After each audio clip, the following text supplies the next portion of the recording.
Kaoru is a dense, indecisive ignoramus who thought he was going to be a hero, only for him to be used and reused like a rag. He has a good heart, but it soon turns to utmost blackness because of what the wicked people do to him. And the plot twist emerges when, using his healing magic, he goes back 4 years into the past to get revenge on the ones who abused him. I forgot to tell you that Kaoru has a disgusting secret, and it's not that he has been pillaging his clients' treasures or using illicit drugs to cure people. He has a master plan that involves reliving his life from scratch with a sacred item.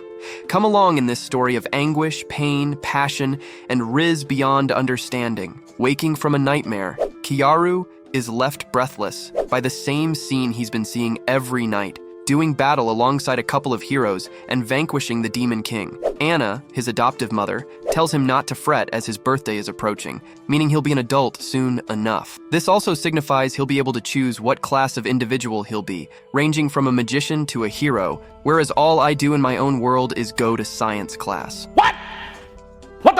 While out collecting fruits, he hears a voice from within, telling him to go obtain the sight of the spirits, which he obliges, and meets with the star spirit. He's asked for his desire, and when he requests it, the spirit grants him the halcyon eye that sees all things for what they truly are. He is able to see into his life beforehand, and gets a rundown of how he lived it. He sees how people used him for his healing abilities without any regard for his life, or how everything turned out for him. He also discovers that his healing ability is unique, as he can not only heal people, but also see and acquire all of their experiences. He can take their abilities and make them his own while still retaining his original ability. He sees how he was able to resist his oppressors' hold over him with drugs by acquiring a drug resistance technique and turning on them when they face the Demon King. He lets his party get KO'd and defeats the Demon King himself, and in a twist of fate, he gets an unexpected reward. He acquires the Philosopher's Stone, which he uses to revert time back to his previous years, and swears revenge on his tormentor, Flare. When his birthday arrives, so does his mark as a healer, and this time he's ready by gaining immunity to drugs through eating narcotic plants and mushrooms. When Flare arrives to pick a new hero for their kingdom, he's prepared. He is chosen, as he knew he would be, and ventures with them to the kingdom to begin his training as a hero. On the way, they strike up a conversation, and she assures him that he and she are equals, with him being a hero. He gives a false smile, knowing very well what kind of character she possesses beforehand. He is presented to the king, who proclaims him as part of the healer class, and what the kingdom has been looking for. He is titled the Hero of Recovery, which he accepts later that night. While reflecting on the day he had, someone walks into his room, and before he is able to make any comment, she casts an outfit transformation spell and asks if they can meditate together. Now, she didn't mean they would be quiet in their meditation together, but rather, she meant to stay wide awake all night, singing melodious tunes to the beats he makes when their skins make contact. He tries to resist and tells her to stop, but with a smile on her face, she smooches him, and her hand goes into the ocean of his pants to fish out her prize. When she had it in her hands, she guided it into her boat and rocked his world. After the experience, he started stealing the maid's experiences through clapping sessions and rotated them every night on a daily basis. This man's stamina has to be legendary. The day he awaited came, and the sword saint, Kureha, arrived to be healed by him. She knelt, and he healed her lost arm, which regrew. However, the backlash of his abilities struck, and he absorbed her pain and relived it as well, causing him to crumble to the ground. Seeing this, Kureha tries to help him, but is stopped by Flare and her advisor. She tells him to use a drug or a brainwashing technique so he would keep healing without any stoppage, even if it destroys him. This steeled his resolve to destroy everything Flare stands for and complete his revenge. In his room one afternoon, Kaoru lets them know he doesn't wish to use heal anymore as it's driving him crazy. He explains that the pain and sadness of everyone he's healing is overwhelming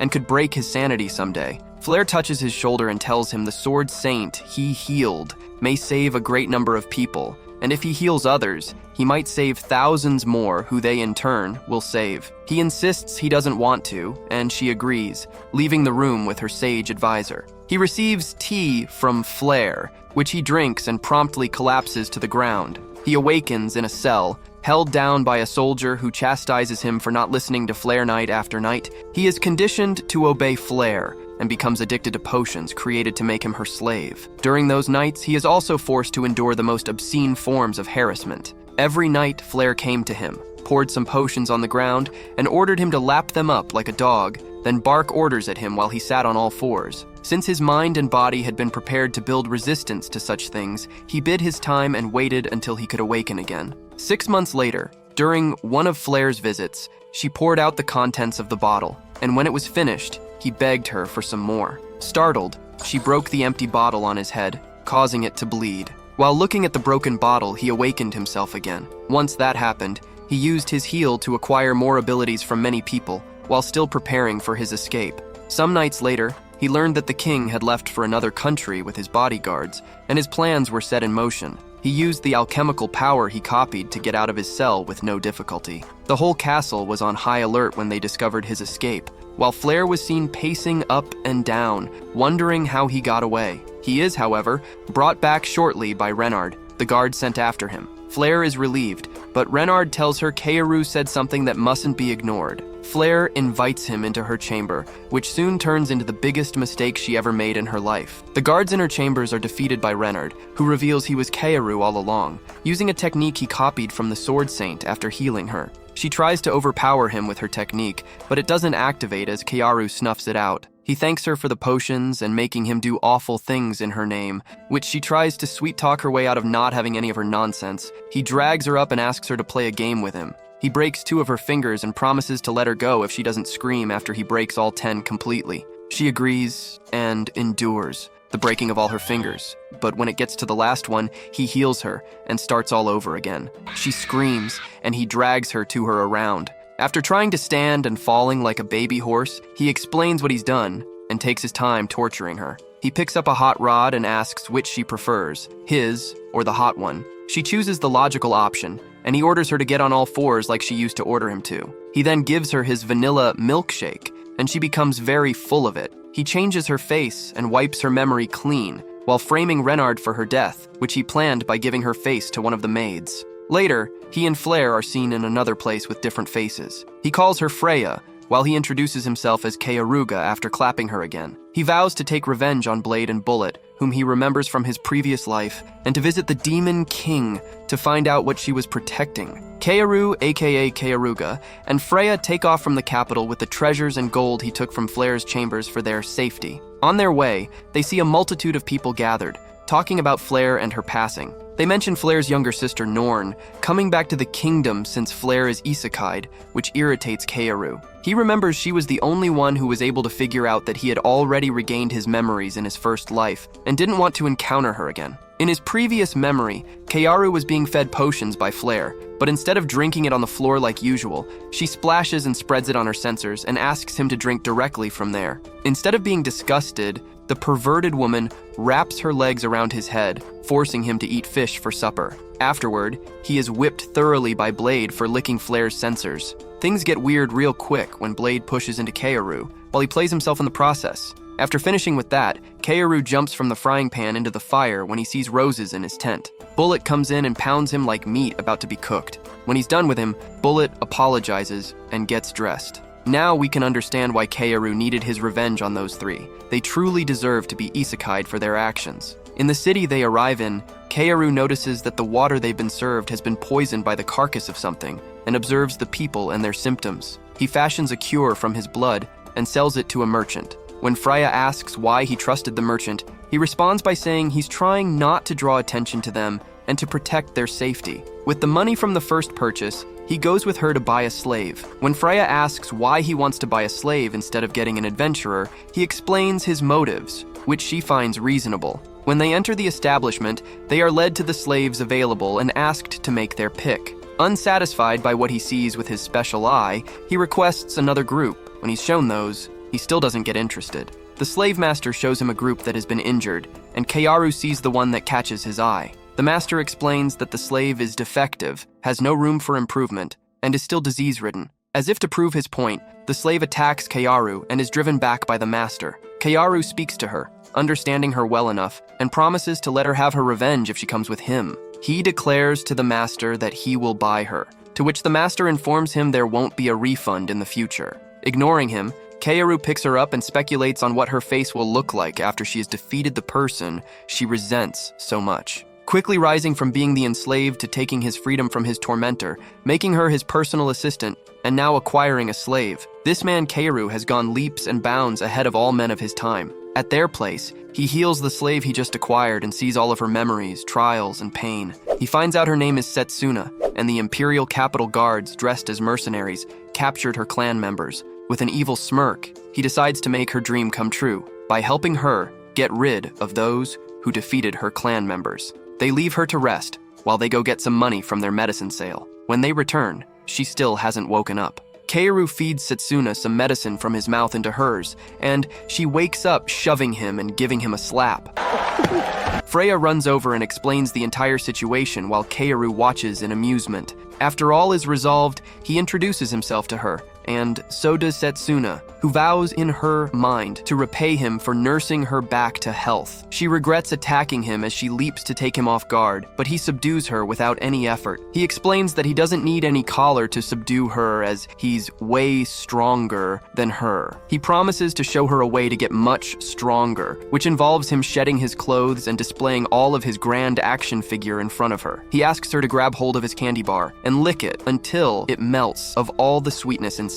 After she finishes her task, he asks her to lie on her back to withstand an intense drilling technique that reverberates through her entire body. After their session, she willingly moves toward his candy again and enjoys the candy. They all go towards Setsuna's clan and see that they're on time to save everyone. Kaoru gives them instructions and waits for the battle to start. When the Ice Wolf clan members come to do battle, Kaoru leaps in to help, declaring he was sent by Setsuna to save the clan. Freya rains fire from above, annihilating the enemies, while Setsuna finally makes an appearance, motivating the rest of the clan to follow her lead. Kaoru notices how good Freya is as a person now, and vows to destroy the capital, which corrupted her growth as a human. After the battle, which is won by the clan, they discover that the poisoning affecting the town was caused by the clan, who tried to get revenge for Setsuna's capture. Kaoru asks her to make a choice: let the poison keep flowing or heal the river. Setsuna chooses to heal the humans, as they didn't hurt her and didn't deserve it. She then requests to be pummeled into submission once again by his meat, which he obliges. He asks her during their session if she enjoyed defeating the humans, and she explains her reason for wanting them cured. She wanted to defeat them with her claws, not poison. Ecstatic in the moment and completely in love, she tells him her real name, which gives him complete access to her and control. In the castle, the king gives Renard a second chance to avenge Flare and grants him authority to go capture Kaoru. Back in the capital,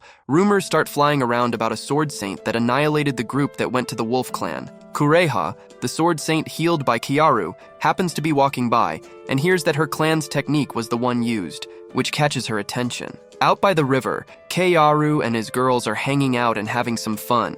Seeing how the girls are enjoying themselves, Kaoru takes charge and decides to have his own fun too. He grabs Setsuna from the back and starts delivering her from all the evil spirits that woke up with her. He spices things up by calling Freya to help him take care of the dish in front of Setsuna, which she does with gusto. After they're done with her, Setsuna collapses on the ground, while Freya calls out for her own piece of action. Kaoru gets behind her, and to get her payback, Setsuna lifts Freya up and gives her a double dose of the washing she received. Afterward, they head into town, surprisingly. With all the exercise they just did, they encounter a homeless guy who requests to buy Setsuna off Kaoru for a gold piece. That gets a laugh, and the offer is rejected, which makes the guy angry, and he tries to attack them. He is easily subdued, and his memories are quickly accessed. It's revealed that he's a soldier who survived the battle, and Setsuna disposes of him quickly. Kaoru returns to his regular medicine sales, which go awry as the merchant tries to cross him. Kaoru takes control of the situation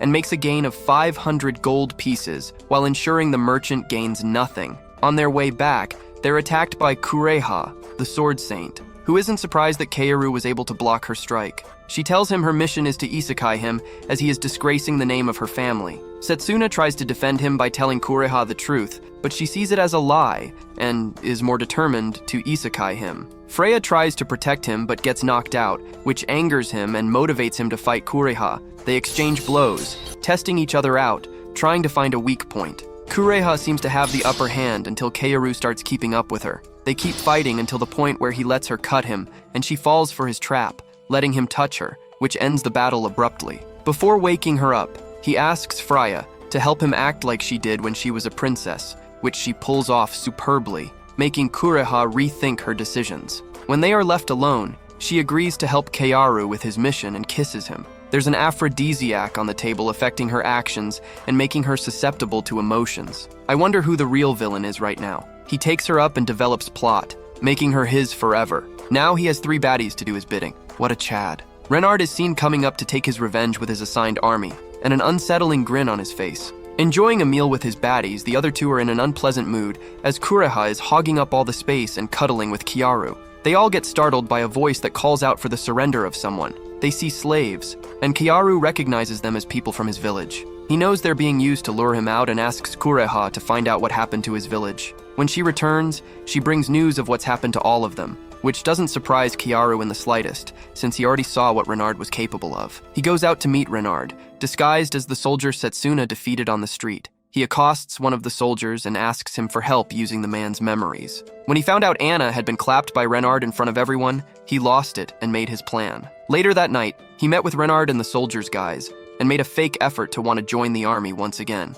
After his trap took hold and everyone collapsed, he saw in Renard's memories that Anna thought it was him that clapped her, and he decided to make Renard suffer for that. After Renard woke up, he discovered he had switched genders, and a fuming, mad Keiyaru was standing in front of him. He promised to make Renard know suffering, pain, and fear, like Anna did. Renard the fool went on to ramble and throw jabs at Keiyaru, who just sat patiently for him to finish. When he looked up, he saw some men of valor with their vision tinted red staring at his new body. I guess we all know what's about to happen. Let's just say Renard lost this round. They all got down and plugged in their chargers, even though it wasn't the same shape and size. Amidst tears and pleading, Renard tries to save himself from the experience, which Keiyaru walks out from after setting fire to the place. He goes to where Anna is, where her life slips away as he approaches. He tries to heal her as he reaches her, but she was beyond healing. In his room, his girls come to comfort him, and he pushes them on their backs and services their engines after telling them he wouldn't go easy on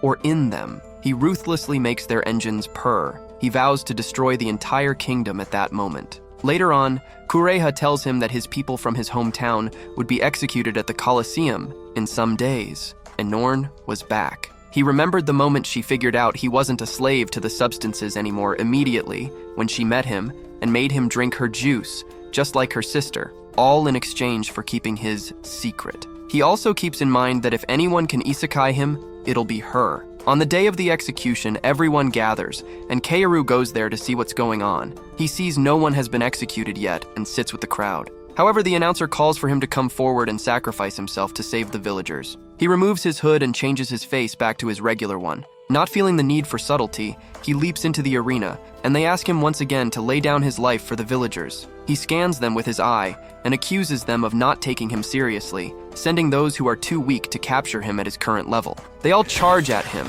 not quite listening to his declaration, and isekai like flies. Seeing they aren't in the best of situations, they resort to threats, saying they will isekai the villagers if he doesn't surrender. He forges forward and slices through more soldiers like bread. Having no more cards to play, they begin to stab the villagers one by one, to which Keiyaru moves forward still. He tells them it's all right to isekai them, as it would make his revenge for them even better. In the end, he realizes the villagers have been poisoned, which the captain says they know nothing about. Princess Flare, being played by Freya, speaks to the people in a holographic message, disclosing the darkness and faults of the kingdom, and how Keiyaru saved her from it by faking her death and escaping from the castle. Everyone is skeptical of the princess's identity, and to confirm she's the real deal to the haters, she sings a melodious tune and performs a technique only Flare can do in the whole kingdom. Everyone cheers for her as her holographic projection disappears. Still fired up by the message from their princess,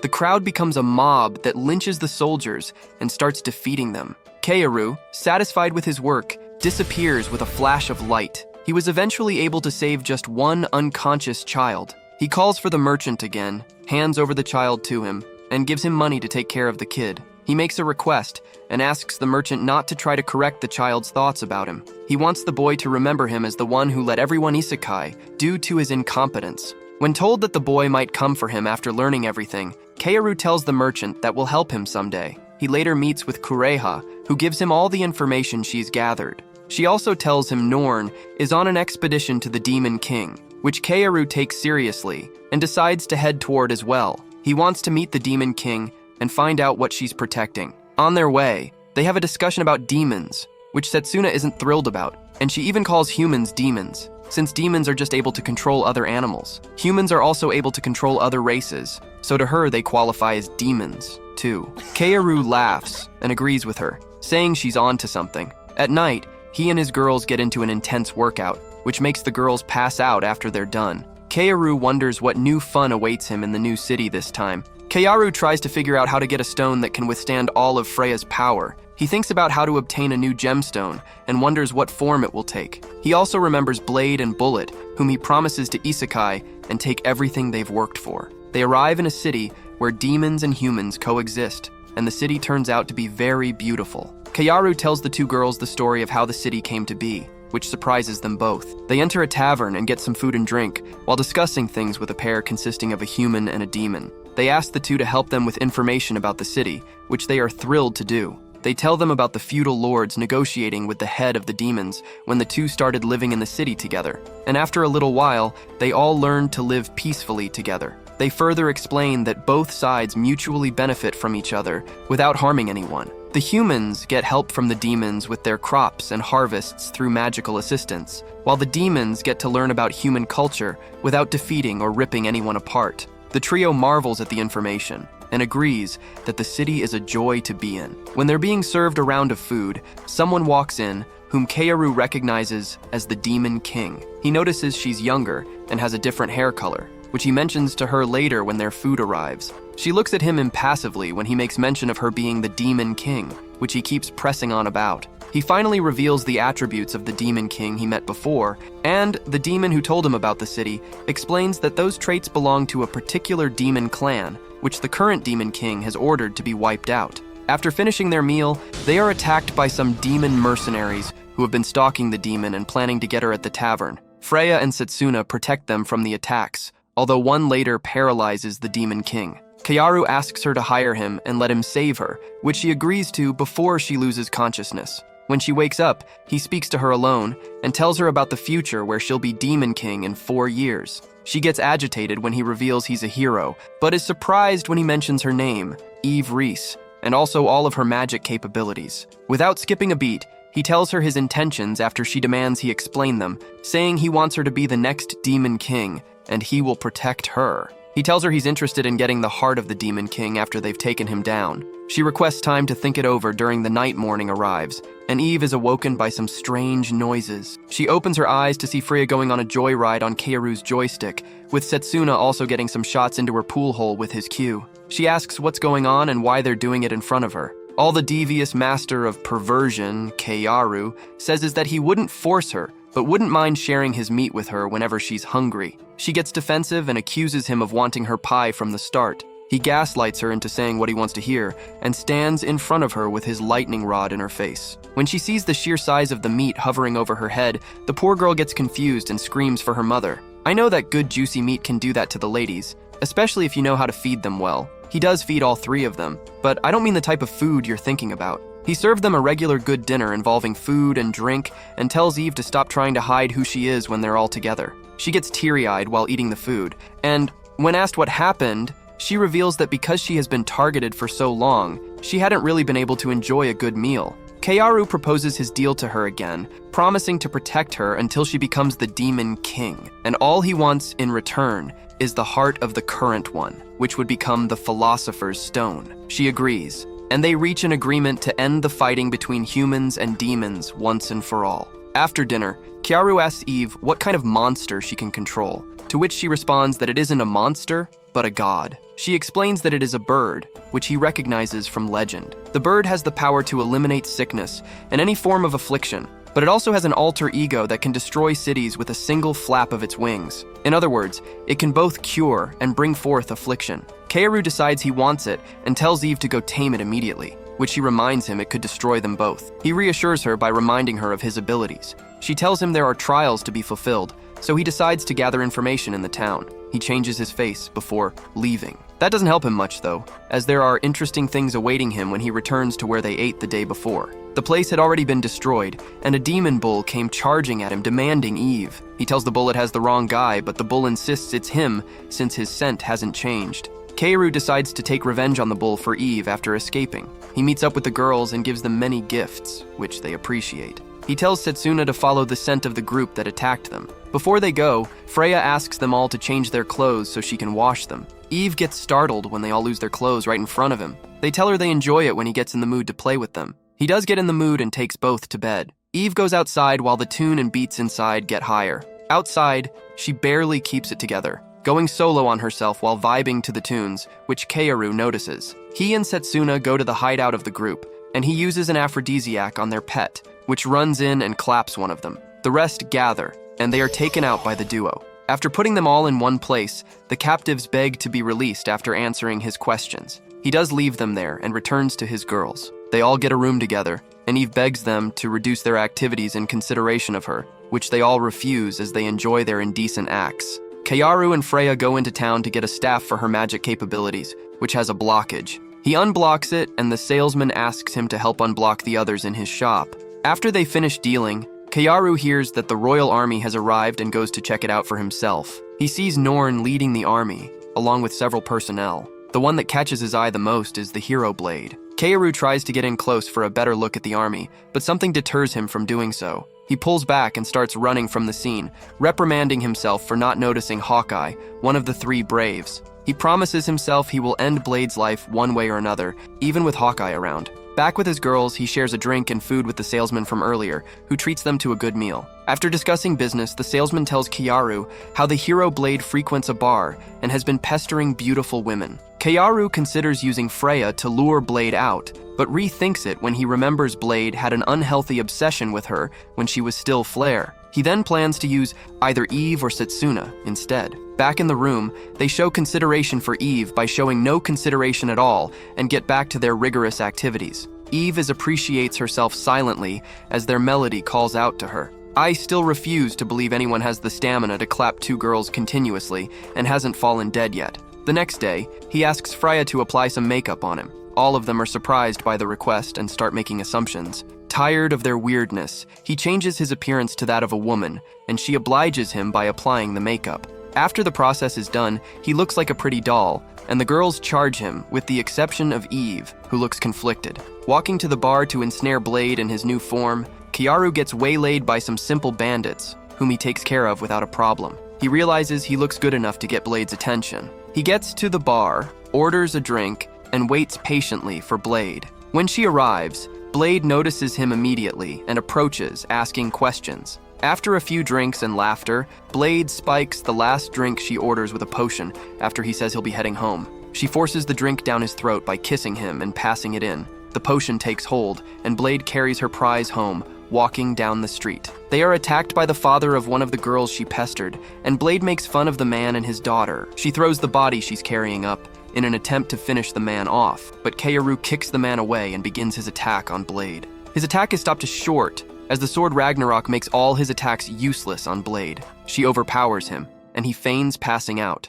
When he wakes up, he's tied up and unable to move. Blade comes in to make him experience the ecstasy she has to offer, but when she reaches paradise, she touches wood instead of a flowing river. She scrambles down and is horrified by what she sees. Kaoru laughs at her and easily unbinds himself, poisoning her in the process. He reveals that he is a man and whips out his hammer to prove it. Blade tries to go for her sword but is immobilized by Kaoru, who begins his revenge. Everyone dreams of getting a meal in bed after waking up, but Blade gets the most horrific wake-up moment. After opening her eyes, she sees Kaoru, who already made a meal laid on the table. One would think the meal was for Blade, but little would you know she was the meal, and her guests were ready. The same type of men that he used on Renard are on display again. This time, he tells Blade to play a game with him as he settles down to eat. He explains how the men work, and that they would eat her or clap her depending on which she chooses. All she has to do is last till morning. He sits down to watch how it plays out. Choosing life, Blade seduces the men, who, never running out of juice, take her for what seems like an eternity. Whenever they stop, she makes them hard again, and they use her body. Kaoru, disguised as Flare, watches as the fight and will drain out of Blade. The men eventually devour her. With Blade out of the picture, he vows to take his vengeance on Bullet next. The next day, Kaoru is approached by Hawkeye, who tells him he knows Kaoru was spying on them when they entered the city. They size each other up, and Hawkeye offers him a position with them, which he refuses, saying he prefers to do as he pleases. Hawkeye gives him some advice, telling him not to give off any actions that might be misunderstood, so he doesn't get eliminated by the army or himself. When Kaoru is alone that night, he forges armor for his hand with a divine weapon. When he's done, he enters the room and calls his girls to shoot a new movie. Eve hears them again from the other room and starts working on herself in silence. Norn is seen asking for Blade, who has been missing from their ranks. After being told Blade couldn't be found, Norn makes a bashful remark about the heroes and tells the others to proceed as planned. They all converge at the center of the city, where everyone is present, and Norn gives a speech about liberating the city from demon control. The people refuse, and Kaoru realizes it was all part of Norn's plan. As they resist, she gives the order to isekai everyone in the city in the name of exercising justice. Everyone gets slaughtered, and as Kaoru sees his friend the merchant get defeated, he goes to the body and grieves. He begins attacking the army single-handedly with his new gauntlet, pushing back the onslaught. In the headquarters, Norn is wondering what's taking so long, and news reaches her that a mysterious swordsman is repelling them. They are interrupted when a hologram of Flare appears again. She passes a message to the soldiers, instructing them not to slaughter the demons anymore, as they aren't their enemies and haven't brainwashed anyone in the city. The soldiers falter and listen to the message being passed across to them. Norn, hearing the message as well, listens. After the hologram disappears, she figures out everything going on in an instant and tells Hawkeye that Kaoru is behind the attacks and message. Kaoru, who is standing outside the door, bursts in and attacks them, but Hawkeye stops his assault without missing a beat. He is identified by Hawkeye as Kaoru, which surprises Norn. Some fodder soldiers attack, but Kaoru makes light work of them, while Hawkeye observes his movements. They begin fighting, and Hawkeye is able to follow all of Kaoru's attacks. Hawkeye uses a poison blade on Kaoru, who heals instantly, and proceeds to use his awesome move. Seeing that Hawkeye won't let him get close, Kaoru uses his deteriorating heal, causing Hawkeye to combust into a blood fountain. He knocks Norn out and carries her home. Norn wakes up tied in chains with her clothes pried open. She tries to scream for help, but is cautioned by Kaoru, who tells her it's pointless. He reminds her of her sins, how she defeated his friend, the merchant, and destroyed his hometown without remorse. He tells her he will spare her if she agrees to play a game. What's with this guy? And games, huh? When she agrees, Flare crawls in on all fours, acting like a dog. Kaoru explains the rules of the game, which are simple. If she can last till morning without giving in to the desires of the Flare dog, she wins. But if she loses, she'll have to become his pet as well. Flare begins, and it doesn't take long before Norn reaches her climax in just a few minutes. Kaoru takes the chain off her and places her down, where Flare climbs on top of her, and Kaoru gives her back shots. He opens her up and dives into her ocean, but this ocean seems to fill up with his rowing stick, as she makes tunes that no one could resist. After he completes his task, he wipes her memory clean and gives her the identity of his long-lost sister who adores her older brother, which his harem accepts completely. Kureha returns and also seems to accept this new development. Having been starved for too long, they all get together for an action-packed session, ending with Kaoru blessing them all with his joy on their faces. Eve, however, enjoys herself from the backline, reaching max happiness through her own efforts. Kaoru predicts the king will send Bullet after them since Norn will be reported missing, giving him a chance for his revenge. He acquires another raptor to make their journey easier and makes a pit stop after the rest leave. He visits the graves of Carmen, the merchant, and Anna, promising them he will make the world a better place. He heads back into the city and meets with his girls, visualizing a long and sweet future filled with many adventures. I don't know if I should be anticipating this future or I should be scared of what next this anime has in store for us. But one thing is certain, we'll definitely bring it to your screens. So don't forget to like and subscribe so you don't miss the part 2 of this ridiculously dangerous anime.